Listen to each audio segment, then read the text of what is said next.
Los chamanes de México. Volumen 1.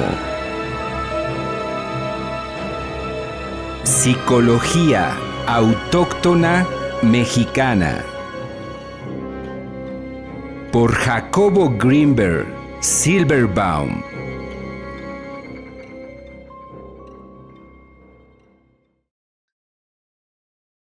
Segunda parte. Una iniciación chamánica. Como ya vimos, Don Lucio vive en un pequeño pueblo del estado de Morelos. Hace más de 30 años que fue iniciado en el arte de curar y controlar tormentas y granizos, con el objeto de cuidar que las cosechas de su región no sufrieran daños. Un día, mientras cuidaba sus vacas en el campo, Don Lucio vio una esfera multicolor que se le aproximaba. Al tratar de atraparla, perdió el sentido. Al recuperarse, se percató que había sido herido por un rayo. Regresó a su casa y su esposa se sorprendió por su olor a quemado. A los 8 días, estando de nuevo en el campo, empezó a ver pequeños seres que lo llamaban. Al día siguiente, dejó de comer y empezó a perder el interés en la vida cotidiana. Asustada, su esposa trató de curarlo, pero sin éxito. Poco a poco, empezó a entrar en un estado de coma y así se mantuvo durante 3 años. Don Lucio cuenta que mientras su cuerpo se mantenía inconsciente y alimentado artificialmente, su espíritu estaba despierto y recibiendo enseñanza, la cual era otorgada por los trabajadores del tiempo, seres espirituales encargados de mantener el equilibrio atmosférico del planeta. Durante el primer año de su enseñanza e iniciación como chamán, Don Lucio viajó con los trabajadores del tiempo a todo lo largo y ancho de la tierra, mientras le enseñaban cómo controlar las tormentas, desviar los granizos y disparar el rayo. Durante el segundo año, Don Lucio fue entrenado a reconocer hierbas medicinales y recibió instrucciones acerca del arte y las técnicas de curación.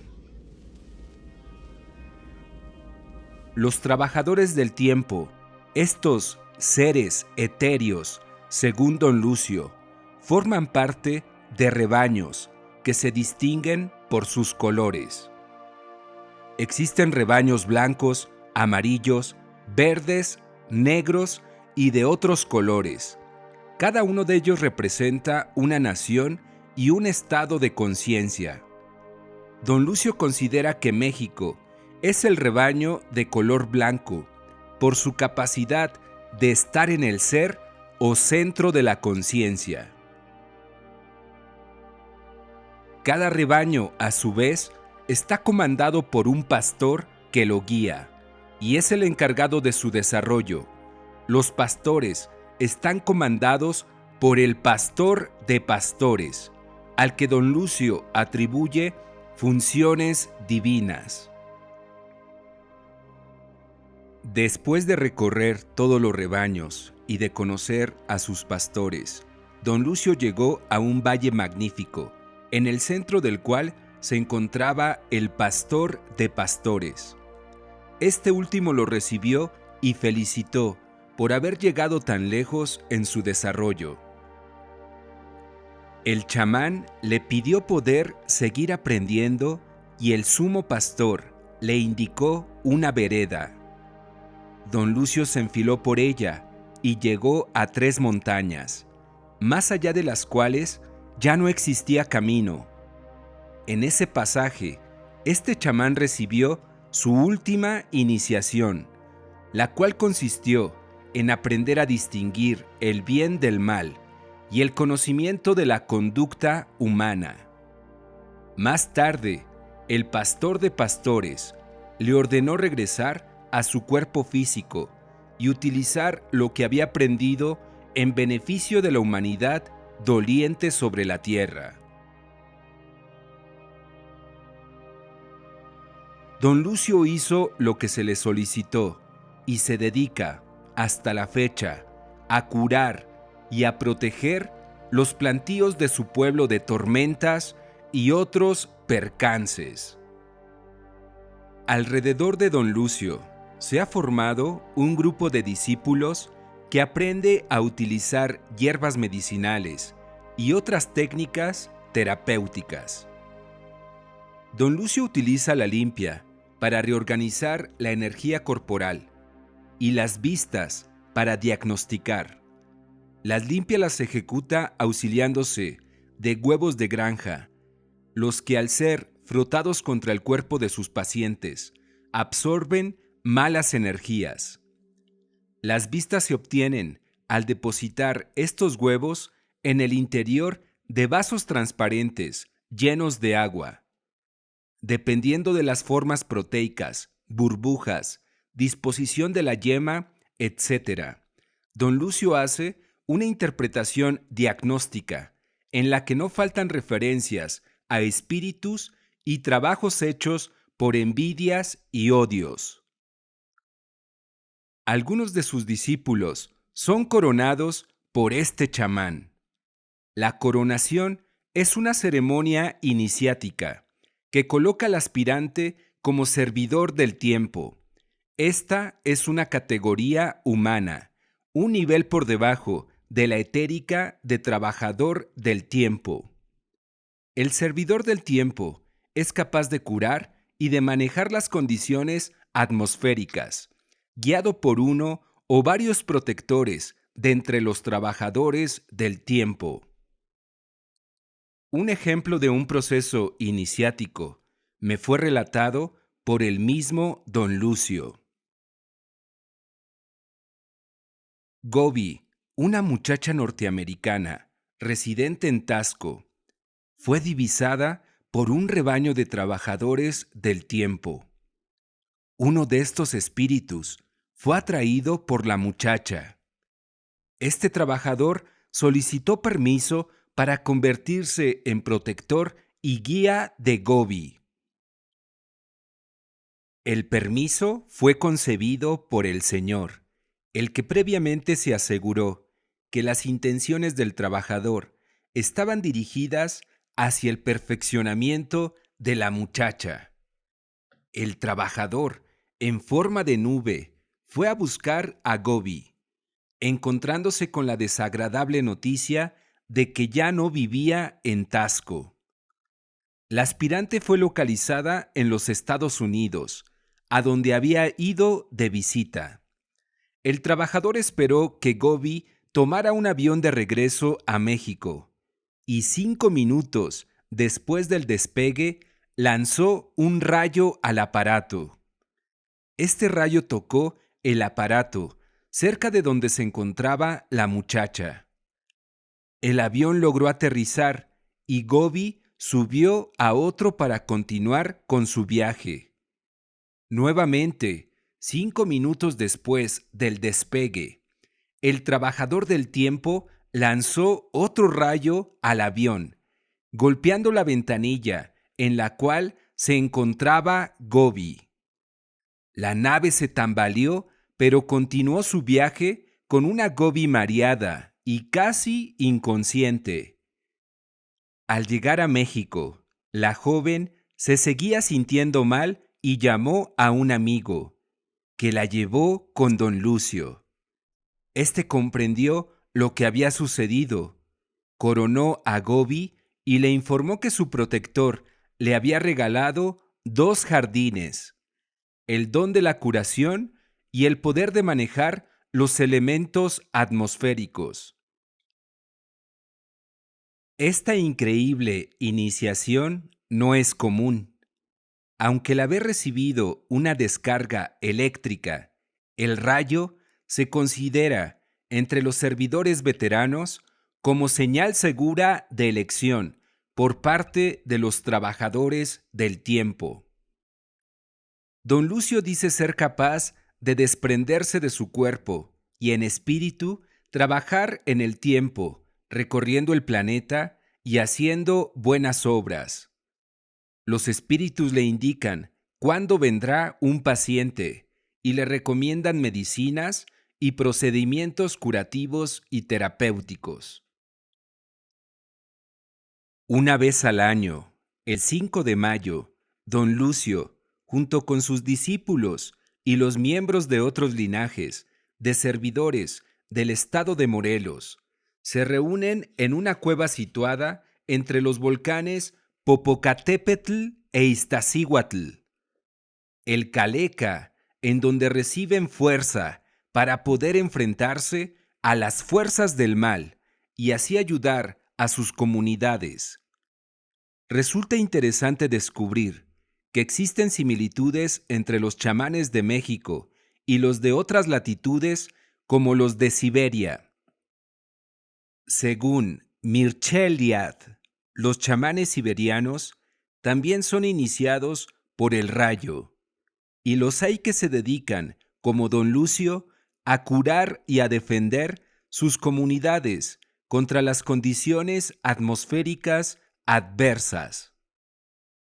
Nos encontramos, pues, frente a un desarrollo peculiar de la conciencia, no menos real y significativa que la conciencia occidental, tan preocupada por las condiciones materiales y tan alejada de la espiritualidad. En contraste, los linajes de servidores del tiempo del estado de Morelos mantienen una estrecha vinculación con órdenes de la realidad puramente espirituales. El mismo don Lucio distingue dos mundos, el de los objetos visibles y el de los seres invisibles. Este último, según él, es un mundo de trabajo, sin odios, discriminaciones ni perjuicios. Todos en él trabajan en obras de bondad. Por ello, cuando a don Lucio le fue ordenado regresar a su cuerpo en la tierra, lo primero que sintió es que lo mandaban al infierno. Estuvo, de hecho, a punto de negarse, pero recordó quién lo solicitaba: el pastor de pastores, y accedió.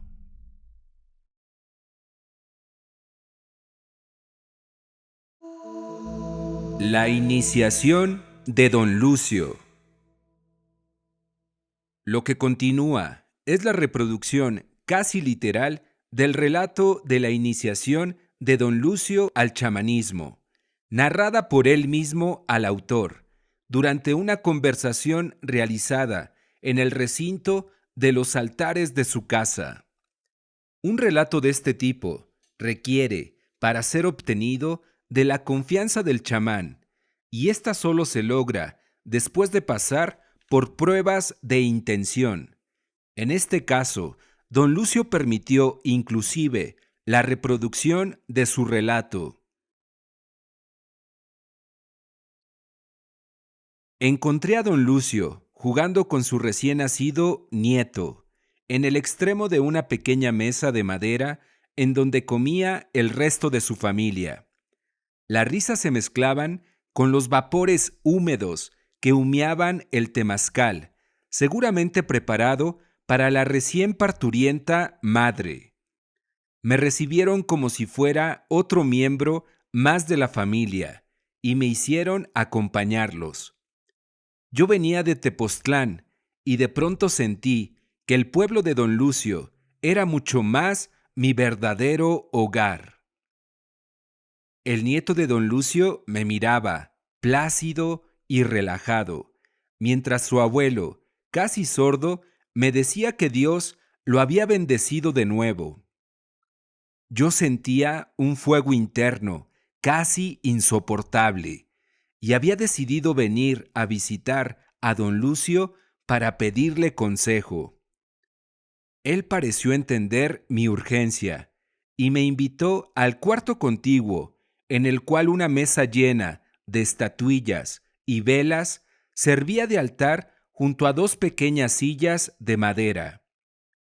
Nos sentamos uno frente al otro, y don Lucio se percató de que su veladora roja había desprendido toda su parafina a través de una grieta en el vaso de vidrio que la contenía.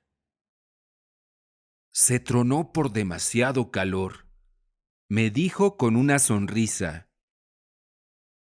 Yo lo entendí como reflejo del fuego que me consumía. Don Lucio me miró a los ojos y sentí que me traspasaba.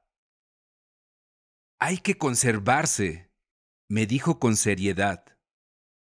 En estos tiempos, el mal anda suelto y trata de meterse, pero uno debe rechazarlo para mantenerse en alto. Nada debe hacer caer, y con la ayuda de Dios todo se arregla. Me gustaron sus palabras. Era un reflejo exacto de lo que sentía, y se las agradecí. Después de un instante de silencio concentrado, prosiguió. Es como el otro día. Ya ve que hasta en el tiempo se refleja el otro, y trata de dejarnos sin cosechas. Vi en el cielo una nube negra como remolino, y me di cuenta que de las 4 direcciones venían igualitas nubes, todas arremolinando y dando vueltas. Me dije que aquello era muy grave y que una gran batalla se estaba dando allí en el cielo. Tomé mi luz y la puse del lado derecho, y del izquierdo prendí mi carbón y me preparé para sahumar. Yo me senté en medio de ambas en la puerta de mi casa y preparado para rechazar a aquellos seres. Empezó a granizar y mire, Jacobo, en un instante la tierra se blanqueó. Me puse fuerte y las mandé para arriba y allí se fueron, rápido como habían venido. Se divisaban dirigiéndose hacia Tepoztlán y Zempoala, las condenadas. Yo no pude ocultar mi alegría, reía y de puro gusto palmeaba a don Lucio, quien hacía lo mismo que yo.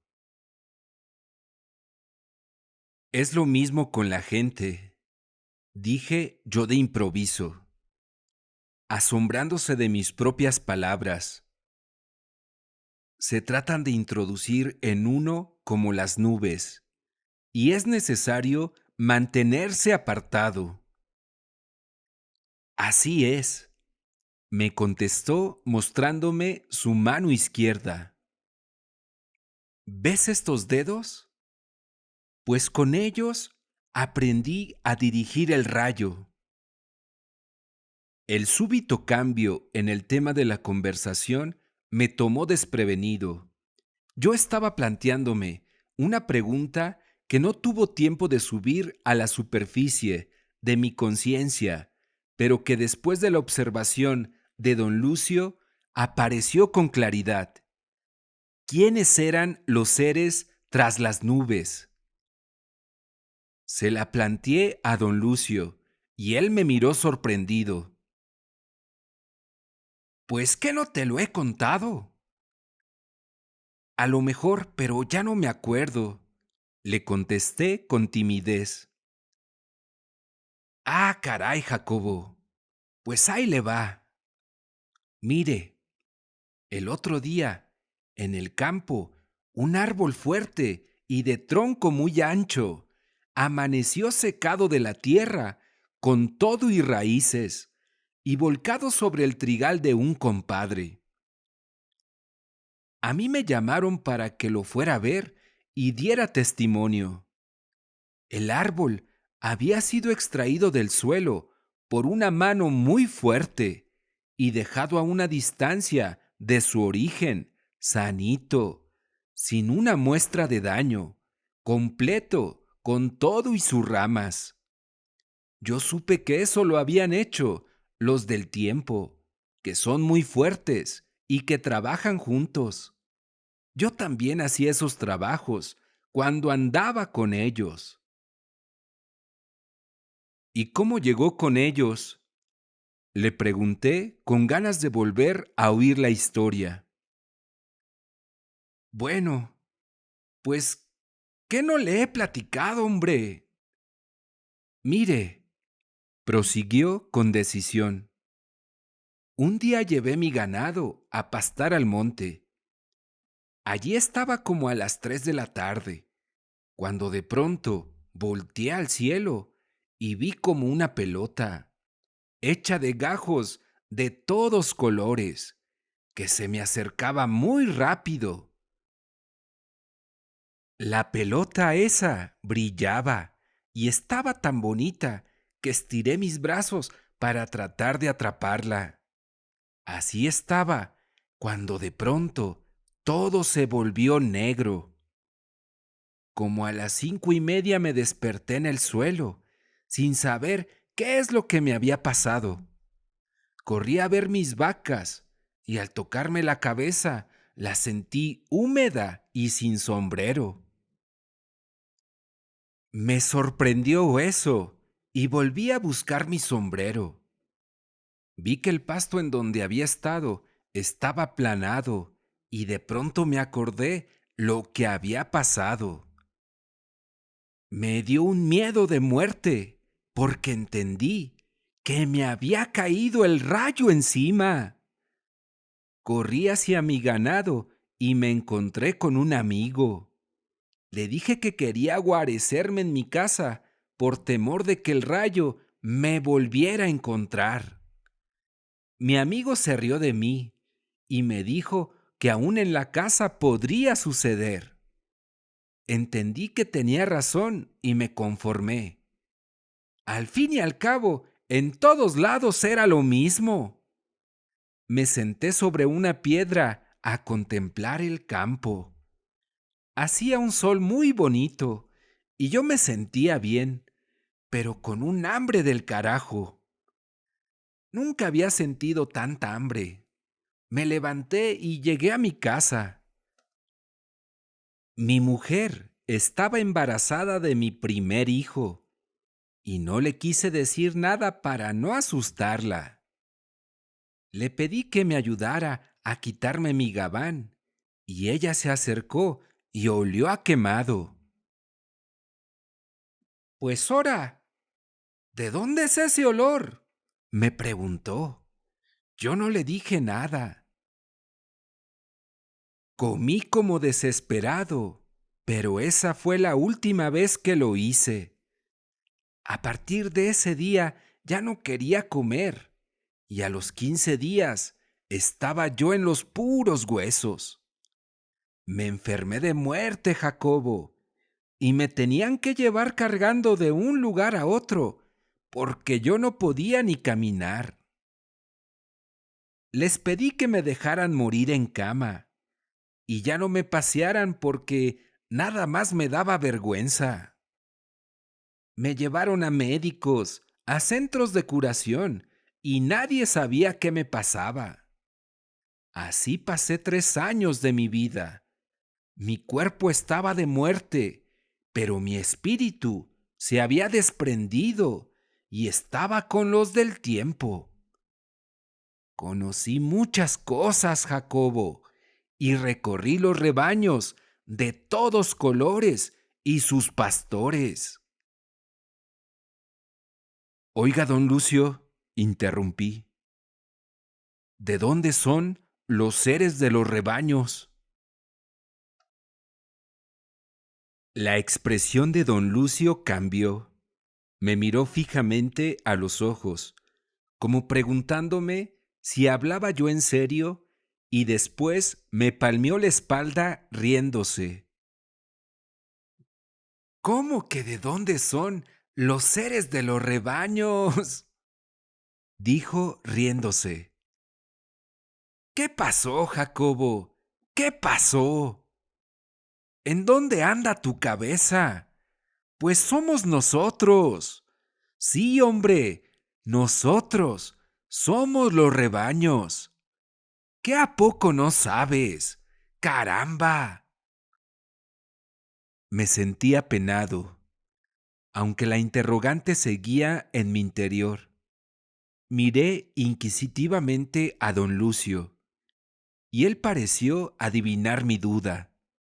Se clareó la garganta y prosiguió diciendo: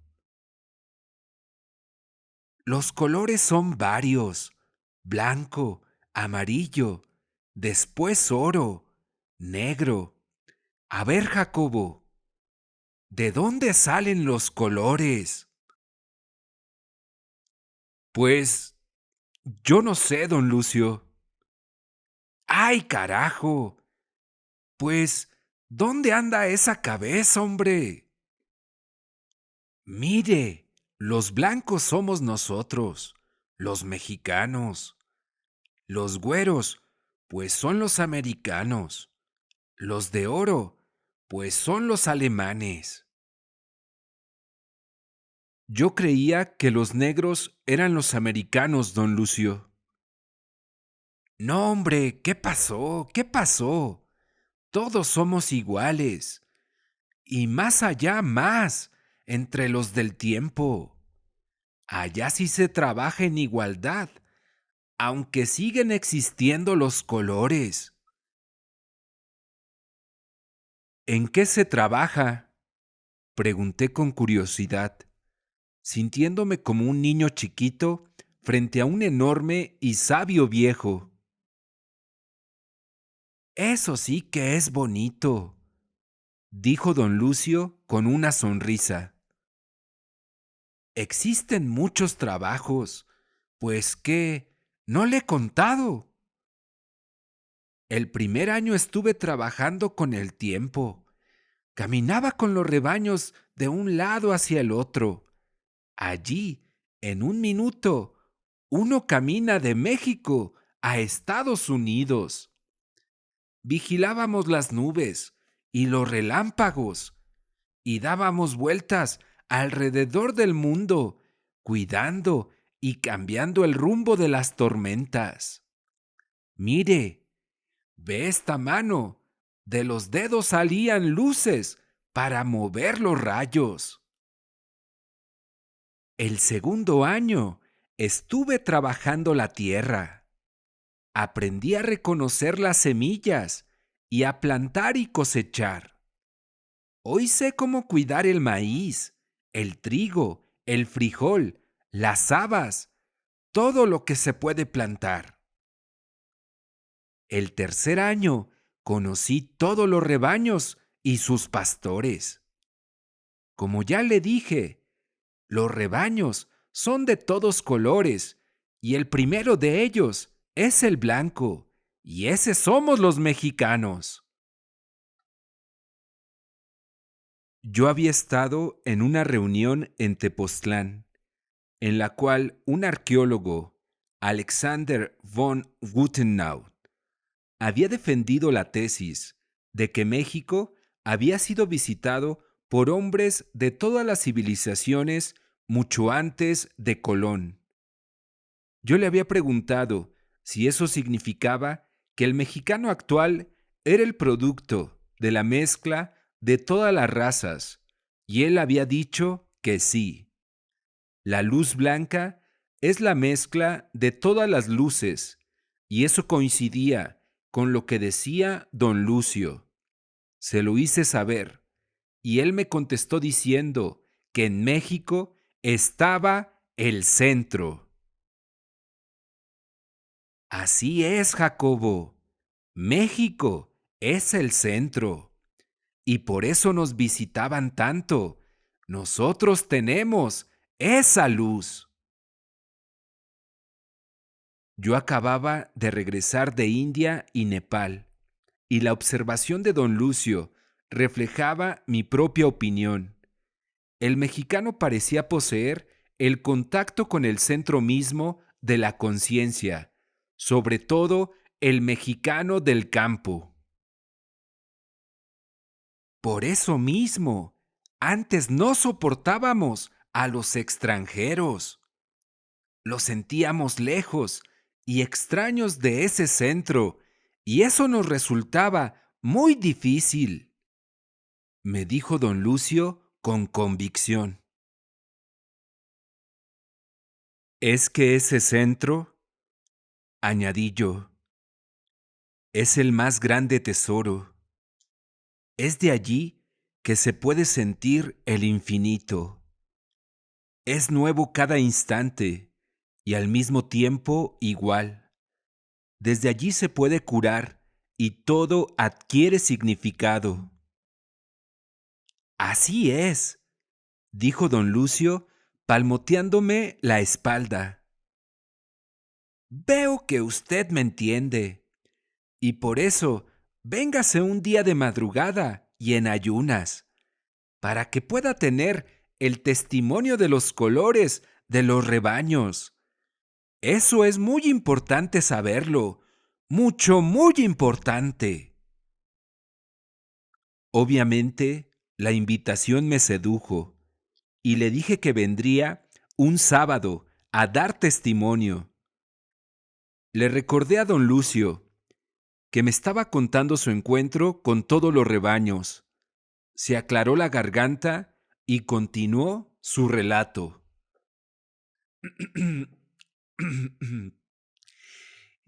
Caminaba entre ellos y así un día llegué a un valle muy grande, en donde estaban reunidos todos los rebaños y sus pastores.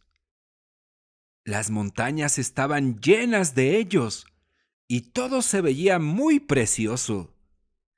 A la mitad del valle estaba el pastor de todos los pastores, sentado en una roca, con una barba blanca muy larga y un bastón sobre sus rodillas. Yo estaba en la orilla del valle, y cuando los rebaños se sintieron, abrieron camino. Caminé entre ellos, y poco a poco me fui acercando al pastor mayor. Cuando llegué a él, me miró y recogió su bastón. Me dio la bienvenida y me dijo que yo estaba allí gracias a la voluntad de Dios.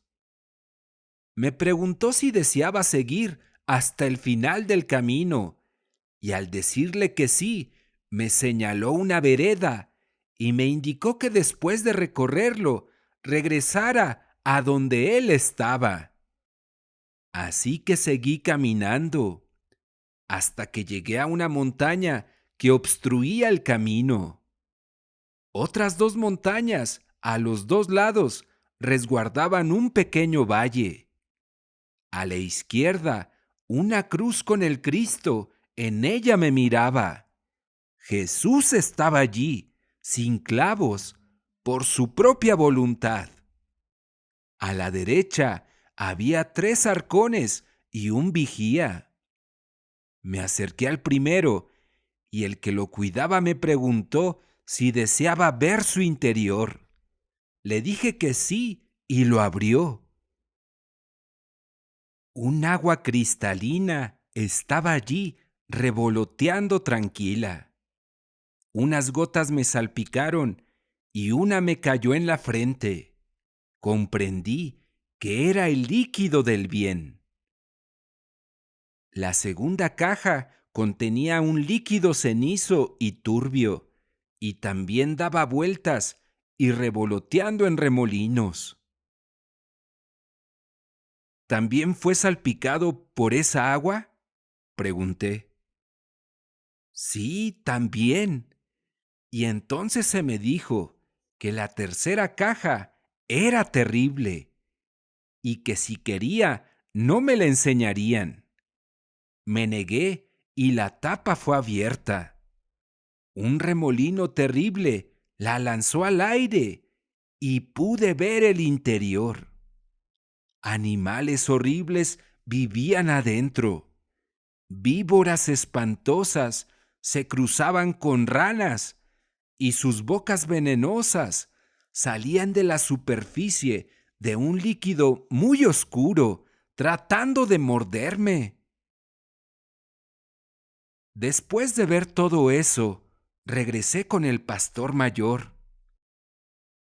Me dio la bienvenida de nuevo y me dijo que todo me había sido mostrado porque esa había sido su voluntad.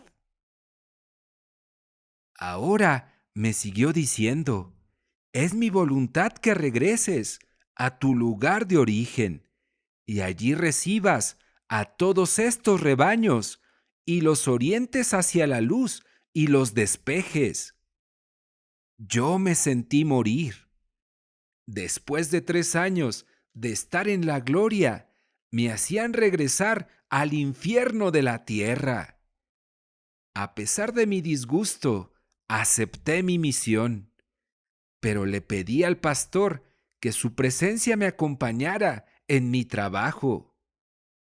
No solo eso, me contestó, también tendrás la ayuda del mundo espiritual. Regresé, pues, a este mundo, y una tarde le dije a mi mujer que me ensillara una burrita. Así lo hizo, y monté en ella, y me fui al campo. Encontré un prado junto a un árbol, y allí me acosté. Me levanté después de unas horas, y regresé a mi casa. Mi mujer me recibió, y poco a poco me fui curando yo solo, con ayuda del campo. El pastor mayor también me permitió cobrar mis curaciones y darme tiempo para cultivar el campo y así mantener a los míos. Un día vino un señor al que lo había yo ayudado. Me ofreció darme un puesto en el Seguro Social en la Ciudad de México para hacer mi trabajo. Yo le dije que no. Nada más lo miré a los ojos y le dije que pues, ¿qué pasó? Que yo no quería volverme como uno de ellos, sino más bien mantenerme responsable de mi trabajo. Él me insistió, me dijo que tenía muchas influencias y que nada más era cuestión de que yo firmara unos papeles, y eso bastaba para asegurarme de por vida. Pues, ¿qué pasó? Le volví a decir y me volví a negar. Él se enojó y me dijo que yo no aceptaba ni lo regalado. Luego, pues yo me di cuenta de que aquí es mi lugar y aquí recibo a las gentes de los rebaños. A veces vienen sacerdotes y yo les pregunto acerca de sus rebaños y ellos no entienden de qué les hablo. Hágame favor. Si ellos no entienden, entonces ¿quién? Un sacerdote siempre me viene a pedir mi bendición. Pues esa sí que es grande. Yo dándole bendición a un sacerdote. Y cuando le pregunto que por qué, él me dice que es porque siempre le va bien cuando yo lo bendigo. Ahora cuido los campos y alejo a los seres malos que quieren acabar con las cosechas. Y les digo a los campesinos que vayan a bendecir sus cohetes y que los hagan tronar en el aire cada vez que vean una nube mala. Y así lo hacen. Y todo va bien. Usted, Jacobo, venga a dar testimonio cuando usted quiera. Aquí lo espero.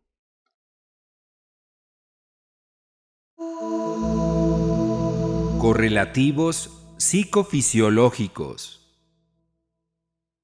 No me siento capacitado para juzgar a qué realidad pertenecen las experiencias que vivió don Lucio durante los 3 años de su iniciación como chamán. De lo que sí soy capaz es de establecer un paralelismo entre ellas y la organización del cerebro. Este paralelismo existe y la labor de analizarlo es fascinante. Esto quiere decir que la realidad que vivió don Lucio se refleja y que es un reflejo de la organización y del funcionamiento del cerebro humano. Obviamente, este paralelismo no es exclusivo del cerebro, simplemente porque su organización es un reflejo de otros órdenes y niveles de la naturaleza. De hecho, la forma en la que está organizada la información en el espacio es la misma que se refleja en la organización cerebral. Lo anterior implica que el patrón de experiencias de don Lucio es isomórfico con respecto al cerebro, al espacio y a otros órdenes de la naturaleza. Con el objeto de realizar este análisis, recapitularé algunas de las experiencias clave de don Lucio y describiré sus correlativos psicofisiológicos. En primer lugar, el concepto de rebaño y pastor. Don Lucio describe la existencia de rebaños de todos los colores, comandados por pastores guías. Con relación a la contraparte cerebral de los rebaños y sus pastores, se sabe que la corteza cerebral es la más evolucionada de todas las estructuras del cerebro y que está formada por unidades funcionales que se repiten a todo lo largo y ancho de su tridimensionalidad. Estas unidades son circuitos complejos que interconectan capas corticales a través de fibras e interneuronas. Thacher, 1984. La codificación de la información que viaja por las unidades corticales sufre procesos complejos de integración. En ellos, patrones de actividad son reducidos a algoritmos neuronales a través de la activación de circuitos de inclusión por convergencia. Greenberg-Silverbaum, 1976. Un ejemplo de este procesamiento inclusivo es la activación de una célula compleja cortical como resultado de la convergencia de información proveniente de células simples de la misma corteza. Otros ejemplos son la activación de células polisensoriales de la corteza parieto-temporal como resultado de la llegada de impulsos neuronales provenientes de muchas fuentes. Lo que estoy implicando a través de esta descripción es la consideración de que un patrón algorítmico de alta inclusión por convergencia podría considerarse como un modelo neuronal de un pastor, mientras que el conjunto de unidades funcionales que lo alimentan al algoritmo neuronal sería su rebaño. El concepto de pastor de pastores también tiene una contraparte cerebral, pero ella requiere, para ser comprendida, de algunas consideraciones preliminares. Si el pastor de pastores es el integrador de todos los rebaños, su función debe ser la de unificación y coordinación de los más o menos diferenciados rebaños. En el caso del cerebro, una medida de la mayor o menor diferenciación funcional entre diferentes regiones corticales es la coherencia. Cuando se registra una alta coherencia entre dos zonas de la corteza, esto implica una alta redundancia en el manejo informacional de las unidades involucradas y un elevado flujo informacional entre estas. Por el contrario, una coherencia baja implica un elevado nivel de diferenciación en la información manejada por las neuronas. Los particulares flujos energéticos entre unidades localizadas en diferentes regiones corticales determinan no solamente diferentes patrones algorítmicos unificadores de su actividad, sino diferentes cualidades sensoriales asociadas. Los colores diferenciados de los rebaños podrían estar asociados con estas características globales. Por otro lado, estudios de coherencia, Thacher, 1984, han demostrado que la corteza occipital es la que posee menor coherencia y la corteza frontal la mayor.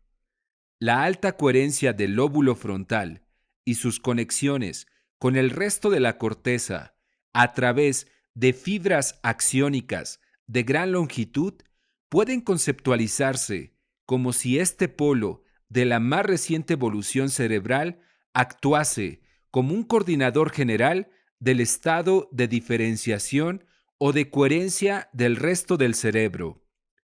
Una situación similar debe estar asociada con la función de estructuras de alta convergencia informacional, como la corteza parieto-temporal o algunas estructuras subcorticales, como el núcleo caudado. Greenbelt, Silverbaum y John, 1981. Y podría concebírsele como un modelo neuronal del pastor de pastores de la iniciación chamánica de Don Lucio. Es posible suponer que cuando la coherencia de todo el cerebro se incrementa, unificando así su actividad, la experiencia subjetiva debe hacer lo propio. En un estudio recientemente concluido, se encontró que una alta coherencia intra- e interhemisférica se hacía correlativa de un estado interno de unificación, equilibrio y contacto con el yo. En cambio, cuando la coherencia disminuyó, la sensación asociada era de falta de unificación y de ausencia del contacto con el yo.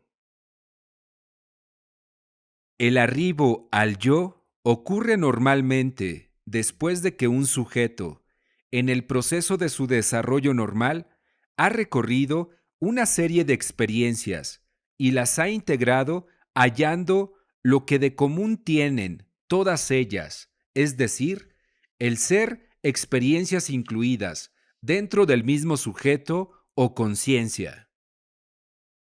En términos psicofisiológicos, el yo surge cuando el proceso de neuroalgoritmización y de asignación de significados ha llegado a un nivel en el cual la incorporación de nuevos datos ya no altera la estructura del algoritmo final. Anatómicamente, este debe implicar un desarrollo y activación de los circuitos de decodificación por convergencia y una decantación de patrones neuronales complejos hasta lograr un manejo algorítmico total de la actividad cerebral. Este proceso ya lo he descrito antes con mayor detalle, por lo que solamente añadiré que debe implicar un aprendizaje de control de la coherencia global del cerebro. Idealmente hablando, un sujeto alcanza un óptimo desarrollo cuando logra mantener una diferenciación de experiencias sobre un fondo constante de integración yoica. En otras palabras, cuando es el mismo en cualquier situación y ante diferentes experiencias. En su iniciación, don Lucio pareciera haber reproducido este proceso desde su encuentro con cada uno de los rebaños y sus pastores hasta su conocimiento del pastor de pastores o integrador central de todos los rebaños.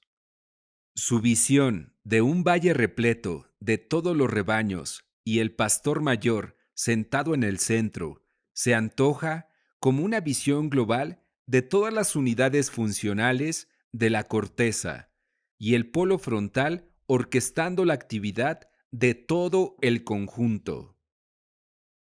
Esta visión sugiere que el viaje de don Lucio fue un trayecto a través de sus propias estructuras y un encuentro consigo mismo. En este contexto, la transformación realizada por la conciencia de don Lucio, percibiendo las unidades corticales como rebaños, de sus patrones algorítmicos como pastores y de la activación de una estructura cerebral polisensorial y de máxima convergencia como el pastor de pastores, es producto de la educación campesina de don Lucio y de su concepto de realidad asociado a su entorno. Pareciera que el rayo que alcanzó a don Lucio modificó su funcionamiento interno, haciendo que su conciencia lograra penetrar en áreas de sí mismo que generalmente permanecen bloqueadas y sin acceso. Sin embargo, la insistencia de don Lucio acerca del carácter externo de su viaje debe ser tomada en consideración, lo mismo que su capacidad para ejercer control sobre las tormentas. En este sentido, existe una teoría, la teoría sintérgica, que postula que el cerebro es capaz de crear un campo energético, el campo neuronal, que se irradia a partir de la estructura del cerebro, la abandona y se interna en el espacio extracraneano. Aquí interactúa con la matriz energética del espacio-tiempo, dando lugar a un patrón de interferencia hipercomplejo que construye la estructura energética de la experiencia. Según la teoría sintérgica, el patrón de interferencia es decodificado y transformado en experiencia consciente por el observador o ser a través de la mediación de un factor de direccionalidad. Este último interactúa con porciones limitadas del patrón de interferencia y las transforma en experiencias específicas. Puesto que no existe límite teórico para la expansión del campo neuronal en el espacio y por lo tanto el patrón de interferencia permea tanto el interior como el exterior de la estructura orgánica del cerebro, el factor de direccionalidad podría ser capaz de transformar en experiencia consciente cualquier porción del patrón de interferencia, tanto en el interior como en el exterior del cerebro. Desde este punto de vista, don Lucio probablemente fue capaz de decodificar zonas extracraneanas de su patrón de interferencia, experimentando así niveles de realidad desconocidos para el resto de nosotros. La descripción de la temporalidad durante sus viajes y de su capacidad para trasladarse de una localización geográfica a otra sin intervalos apreciables está de acuerdo con lo anterior, porque precisamente una de las características del factor de direccionalidad es la de ser posible focalizarlo en diferentes regiones del espacio sin que medien intervalos temporales apreciables entre cada una de sus localizaciones. En este sentido, la experiencia consciente tiene un comportamiento cuántico. De acuerdo a la teoría sintérgica, cuando el factor de direccionalidad es capaz de enfocarse sobre el observador, la experiencia resultante es la del yo o el self. Correlativamente, con esta experiencia, es posible demostrar la existencia de un incremento notable en la coherencia interhemisférica. Probablemente esto último aconteció cuando don Lucio pudo ver a todos los rebaños juntos con el pastor de pastores en su centro. Por último, el control que los graniceros dicen ejercer sobre las nubes, los rayos y las tormentas podría estar relacionada con un control maestro sobre el factor de direccionalidad y la interacción de campos energéticos en la estructura del espacio.